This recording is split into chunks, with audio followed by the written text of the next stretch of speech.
I'm Frank Garza, and welcome to Here and Abroad, a podcast that follows the U.S. men's national team and their player pool across Europe, MLS, or wherever else they play their club football.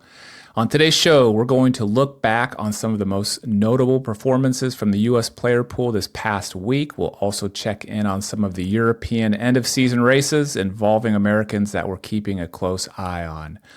To help me do that, I've invited Chuck Booth to join the show. Chuck is a soccer writer at CBS Sports. Chuck, let's start by looking at some of the standout performances from the past week. Who's a USMNT player who impressed you at their club? So I think one of the most impressive performances this past week, in a true relegation six-pointer, and while it didn't end up with all 3 points, is Gianluca Busio scoring for Venezia over the weekend. Because that was such an important match. And even outside of his goal, he's always just so involved in everything that they do, which is why even when Pochettino came in, like, he got a bit of a look as the number 10 for the USMNT and has been playing in more advanced positions for his club as well. Yeah, that was a pretty sweet goal. If everyone listening hasn't seen it, go check it out. I mean, it's one of these, like, he's kind of like making a run behind the play and just kind of ends up being in the right place at the right time to get kind of a rebound. Is kind of crashing into the goalkeeper, as he's scoring the goal. So it was a pretty sweet goal, and it should have been a match winner. But then they conceded like a few minutes later to end up drawing with, who was that, Empoli? Yeah. Yeah. And it's moments like that, which are why you see why they're in the relegation race. Yeah. I mean, he's a real interesting player to keep an eye on. And, we're going to talk about some of these European races in a little bit, but him and Venezia is one of the ones, that I'm keeping a close eye on. Right now, they are in 18th, and 18, 19, 20 do get relegated. They are 1 point from safety. Lecce is 1 point ahead of them, so they're in the running. They can still not get relegated, and Busio is one of those players where it seems like when you look at his World Cup chances, it seems like it's really important for him to stay in Serie A next season to have the best chance of him making that World Cup roster. Oh, yeah. And it's actually really, really funny. So I hadn't looked at their schedule. I know how close the race is, but next up is them hosting Milan at home. Yeah. Which unfortunately is a chance for them to get points. Yeah. We may talk a little bit about Milan here in a little bit. But yeah, I do think they have a tough schedule. I was reading they have a tough schedule with their remaining, what do they have? 5 more matches to go.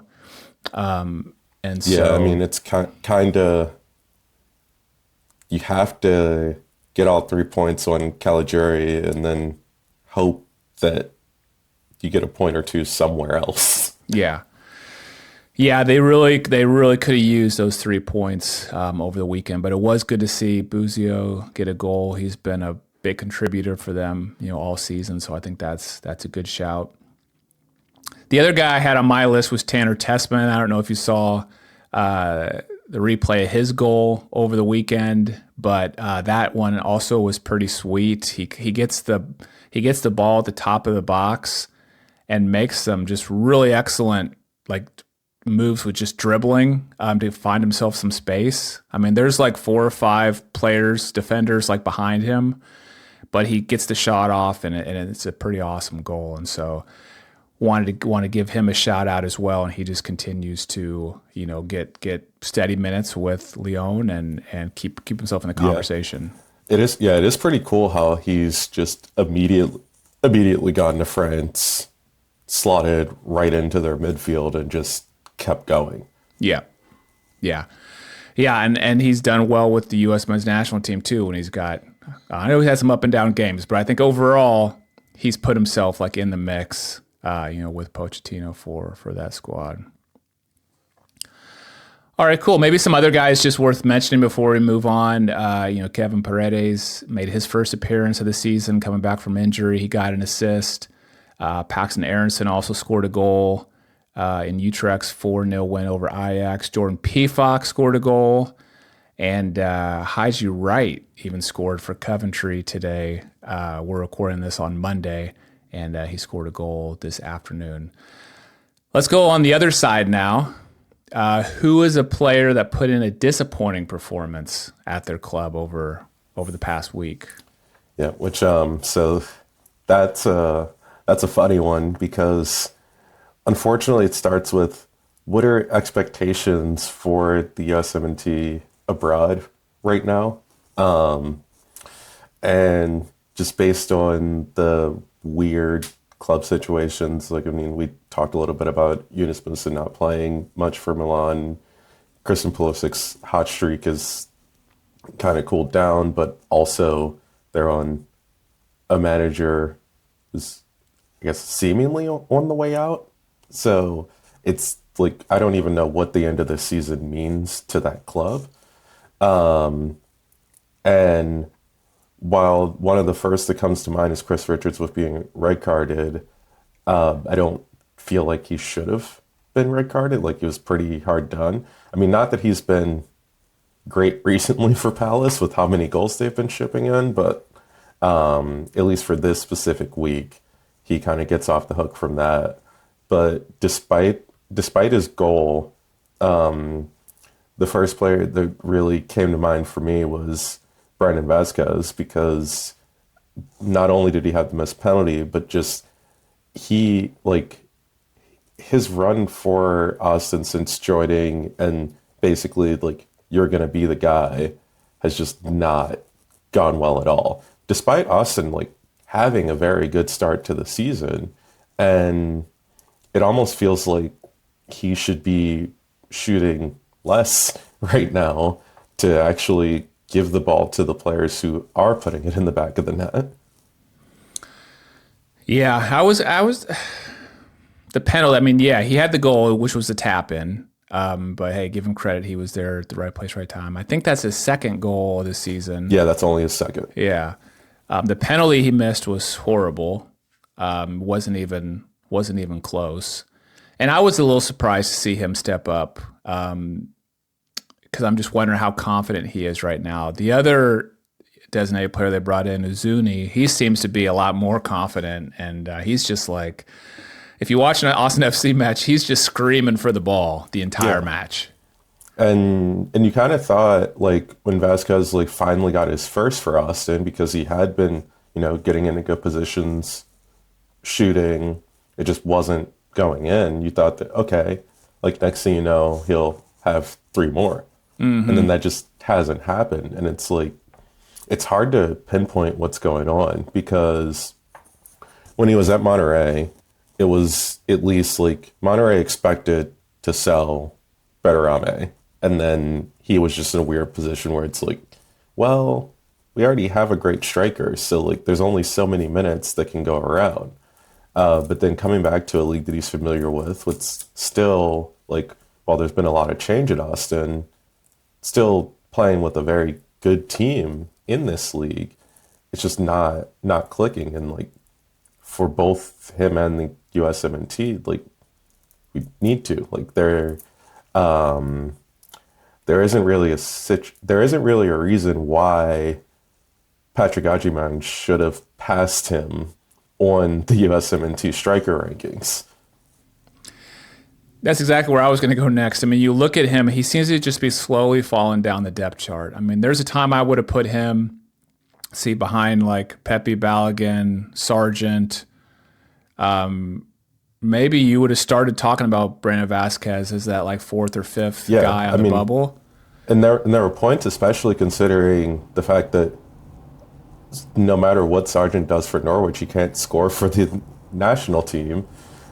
There's a pretty strong argument for putting Brandon Vazquez 3rd on those rankings. And right now, I don't even know if I could put him top 5. I mean, unfortunately, with the injuries right now, you don't have a choice, because are there actually 5 healthy USMNT quality strikers? Yeah.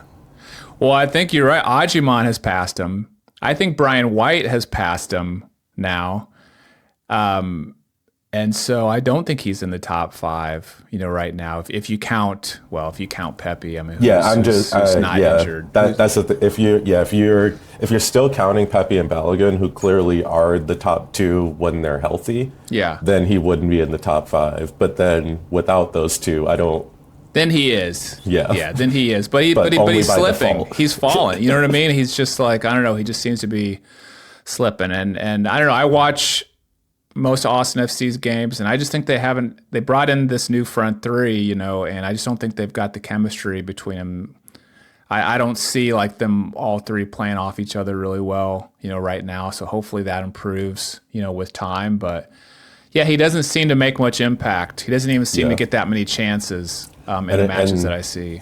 And that's also where it's tough because like you do want to give these things time, but like the World Cup's in just over a year. Like we don't have that much time. Yeah. Well, you mentioned the Chris Richards red card. There's a lot of red cards this weekend from USMNT players. Mark McKenzie had a red card. Diego Luna had a red card, although I think Luna's was pretty controversial as well, even more so than probably Chris Richards was. But for my most disappointing performance, I'm going to put Pulisic and Musa both in there. Pulisic just because I just barely noticed him in the match yesterday. I mean, he had one good chance on like a cross near the end of the game that he almost got on, but for the most part, I just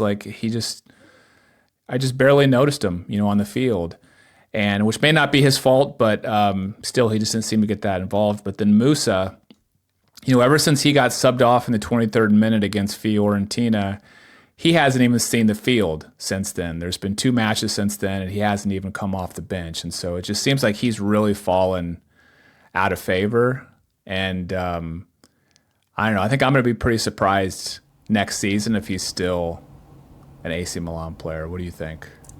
Yeah, no, I mean, that sounds about right. I think it does seem like, especially when you've had 3 managers in 2 seasons and still hasn't been able to break in under any of them, that it's probably time for a change. Yeah. They're going to be turning over a lot of players, right, because they have had such a disastrous season.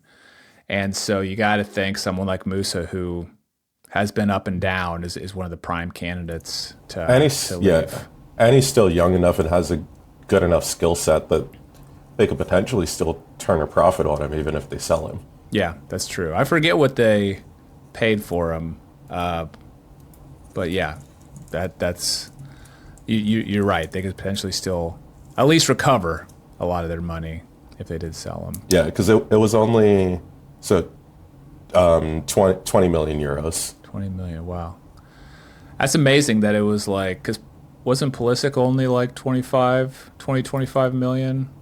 So they were about the same, which is incredible. Yeah, which is still very, very weird. But we all know how that Chelsea situation was. So they couldn't really pay someone to take him when the entire world knew that they weren't going to play him. Yeah. Okay, let's talk about some of these end-of-season European races involving Americans. So we have several Americans going for promotion in the championship. And in fact, just a few minutes before you and I jumped on this call, I saw that Leeds just secured automatic promotion today. We have players like Buzio and John Tolkien fighting relegation in their respective leagues. We have like Balogun at Monaco and Weah McKennie at Juve fighting for Champions League spots. So there's all these different European races going on. Is there one in particular that you're keeping a close eye on? So the funny thing is, I feel like the most fun one right now has nothing to do with the top flight. Okay. Because it's actually in League One, which went pretty nuts today with Charlie Kellman and Leighton Orient, because he scored again, and I think he's now 21 goals this season in League One. And while he hasn't had an appearance for the United States at the senior level. So he's only played at youth levels. If Leyton Orient can actually make it through the playoffs, as they are currently in sixth in League One on goal difference, and end up in the championship, it's going to be a very interesting scenario, especially since technically he is only there on loan from QPR. Okay, so Chuck, you're teaching me something today. I don't even know who this player. I don't even know who this player is. I'm going to admit. Tell me a little bit more about who he is and what position he plays and what you know about him. Well, unfortunately, we have to look at every striker in the world. So he is a forward. I think he can technically play on the wing too, but like literally, he's just been sent on loan from QPR, sent on loan, and finally, like. Both of his loans with Leyton Orient have been relatively successful ones, but this one now with them actually pushing for promotion could be wildly successful. And it's just funny because like being a Tottenham fan, that also leads to keeping an eye on Leyton Orient because the two clubs like have a pretty close relationship. Like if you actually look through Leyton Orient's lineup, it's a lot of Tottenham Academy players in there. Even their other like star performer this season, Jamie Donnelly, he's on loan from Tottenham playing as their 10. And so that's definitely been something that I'm keeping an eye on, especially of course with just everything EFL being on CBS now. And tell me his name one more time. Charlie Kelman. Charlie Kelman. Okay, I'm gonna have to check out one of his matches then, because I really honestly don't know anything about him. So that's a good call there. Yeah. I think I'm watching the championship. But now we know Leeds has secured promotion. But we also have. Haji Wright at Coventry City, they're currently in sixth, and then Aiden Morris at Middlesbrough, they're currently in seventh. So those two are both in the running to make it into the promotion playoffs. They actually play each other in the last match of the season on May 3rd, so that'll be pretty cool if that's a win and get in type of matchup. Yeah, it's also like what does Leeds actually do with Brendan Aronson? Well, that'll be interesting because, a lot of times when you get promoted, you start trying to upgrade positions, right? Because you have more money and you want to, and you would think, he plays the number 10. You would think that's a prime spot that you'd want like a really good player in there. So maybe they'll spend some money to get somebody in there. Does he get to benefit from that promotion or not? It'll be interesting to see. Yeah, and it's been like such a weird scenario because he's been playing, even if it means coming off the bench, in every game just about for Leeds this season. But like, I don't know if there's a Leeds player that divides their fan base more than Brendan Aronson, because you'll see everything from he absolutely shouldn't be anywhere near the field to him being a great contributor. And like, we know just from watching him that like sometimes even if he's not popping up with a goal or assist, like the off-ball work that he does is important to making an attack tick. But also when you're coming to the Premier League, you can't really afford to not have a heavy contributor in that position. Yeah. You would think they have plenty of data to make a decision there. They've seen him play a season in the Premier League. They've seen a full season now of what he's done in the Championship, and I don't know what's going to happen there, but that'll be super interesting to see. The other one I'll mention is PSV, because I'm keeping a close eye on them because I think it's really important for that PSV team to make it into the Champions League. for all of the American players there to get that top level competition to help them fight for their, World Cup qualifying spot, next, or not World Cup qualifying, but their World Cup roster spot, next season. I feel like them playing in Champions League, Pepe, Des, Tillman, everybody is really important so that they can prove they can play at the top level. I didn't actually realize that they dropped back so far that now Feyenoord has a chance of actually catching them for that Champions League spot. Because I just assumed, PSV is fine. Anyway, I know. They've dealt with a lot of injuries, but they seem to have turned a corner. I think with Tillman coming back, that's really helped them out. They seem to be playing a lot better. But yeah, they're pretty much, even though they're not mathematically eliminated from the title race. I mean, they're 9 points behind Ajax. They're only 5 points ahead of Feyenoord and Utrecht. The fact that, even there, if Pax Narensen stays in the Netherlands, could be in Conference League.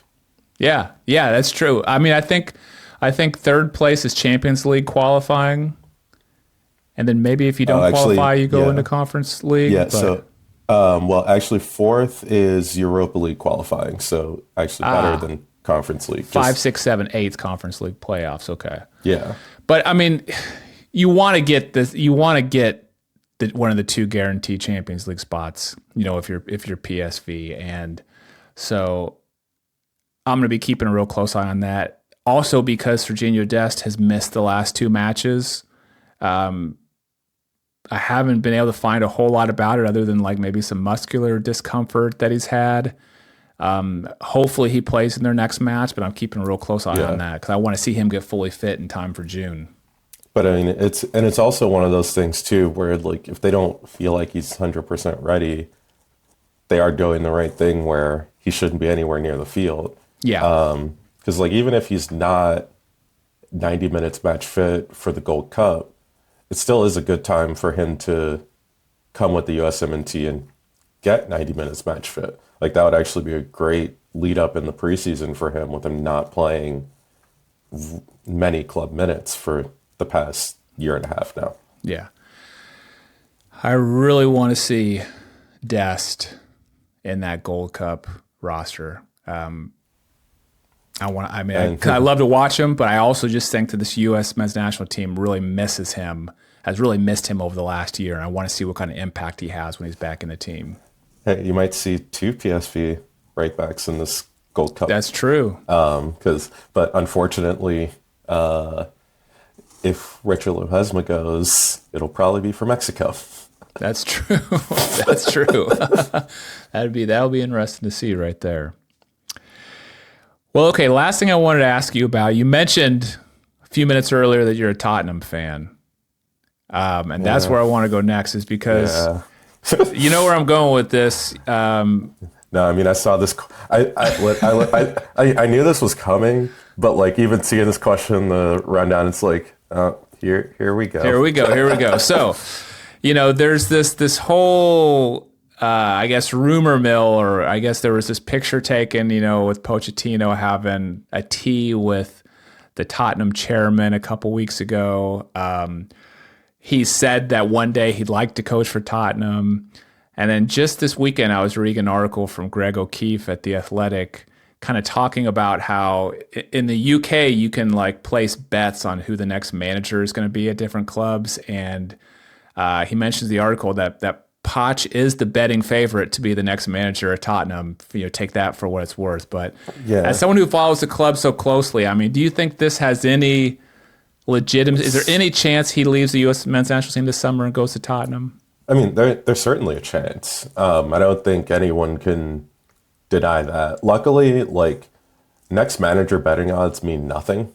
Right. Just because, even I don't remember if I read the entire article, but even in part of it, it's this is to generate discussion, and none of these are actually being placed with insider knowledge on anything, because almost every manager doing well in England, and then Pochettino, have been linked with Tottenham. And I mean, it's clear that he still loves the club despite his dismissal, and has been very open about that. But also he has at least publicly said that he's committed to the USMNT. And considering the buyout, it is USMNT contract, and how Tottenham isn't a club that likes spending money. I don't know if like this summer would be the time that they would actually make a move, especially since like there is still the looming does Tottenham win Europa League question, at which point like if Postecoglou does do that, can you really change your manager during the summer? Like that would be very divisive situation. But like if they lose and finish 17th in the Premier League, truly, who knows what could happen, because almost everything would be on the table. Yeah. Wow.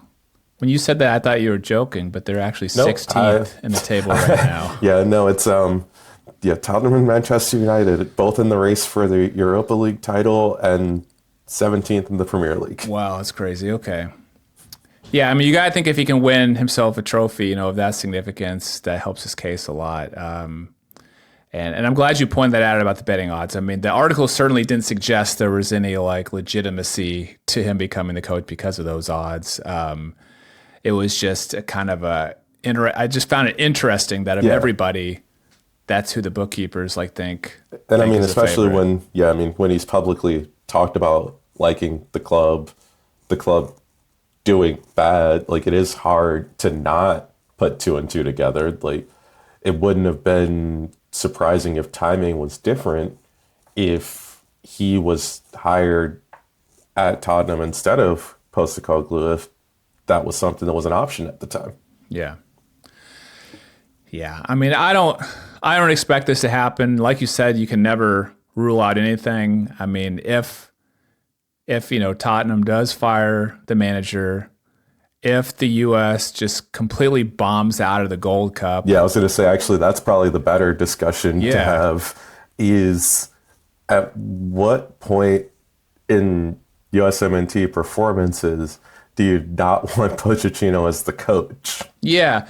I mean, I don't know. I find it hard to believe he could get fired. I just feel like he has so much runway and he has such a reputation. We're so close to the World Cup. I'd have a hard time imagining that U.S. Soccer would fire him. But would he want to bail? Would he want to bail? Yeah, you know what I mean? Would he I don't want anything to do with this, my reputation's at stake here. I can go take this other job in the Premier League at one of the top clubs, in the world. Does it just, I don't know, does he decide to bail? Because a bad Gold Cup puts us in a very awkward situation. It does. And not even necessarily not winning the Gold Cup, because if the USMNT gets to the Gold Cup final and loses to Mexico, that would suck. But it wouldn't mean the sky is falling, because we have seen that Mexico's actually improving, and in Raul Jimenez and Santi Gimenez playing together, they finally figured out their problematic issues at the 9. Mm-hmm. But struggling or getting knocked out in the knockout stage, heck, I mean, even honestly, not sweeping the group stage with the group that they've been drawn into would still be a disappointment. Yeah. Yeah, I agree. They don't have to win, but I think they have to make it to the final, and they need to play well. I think it's more about playing well and looking good. Because we haven't seen them play well since November of 2023. Well, 2024. You talking about the Jamaica, the first half of Jamaica? Yeah, I know. Yeah. That's really the only time we've seen him play well under Pochettino, and in my opinion, and it was incredible. It was to me an incredible half. I thought that was the start of something, and then that's what made the Nations League Final Four so disappointing, was that I had high expectations because of what I saw against Jamaica. Yeah, and I do at least think that with Balogun, he should be on track to actually make the Gold Cup. I think. Oh Hopefully. yeah, he's playing. I mean, he's Yeah. not starting for Monaco, Yeah, but I think but he's more because he yeah, lost his place. yeah, But but like that's fine. We've already seen that we don't need Balogun to be starting to make an impact for the USMNT, but they need him on the pitch yeah, badly. it would be nice to And get Balogun and I mean, Dest back. well, and Malik Tillman as well. And Tillman. You're right. You're right. Like those three alone solve a lot of problematic positions. Yeah. Yeah, well, we're still counting down to when we'll know what that roster looks like. I believe it's probably the last week of May that roster will get announced somewhere around then. So we're still over a month away. Still lots of soccer to be played until we get to that point, and we'll have to see. We'll have to see what happens. Well, Chuck, I will make sure and put links in the show notes to your X account, which is at Chuck Booth Sport, and also to your work at CBS Sports. Thank you so much for joining the show today. Thanks for having me. And thanks to everyone for listening to Here and Abroad. If you enjoyed the episode, please do me a huge favor and hit that subscribe button if you're watching on YouTube, or that follow button if you're listening on Apple Podcasts, Spotify, or somewhere else. Thank you so much. I'm Frank Garza. You can follow me on X at FrankGarza007, and I'll be back next week with a new episode.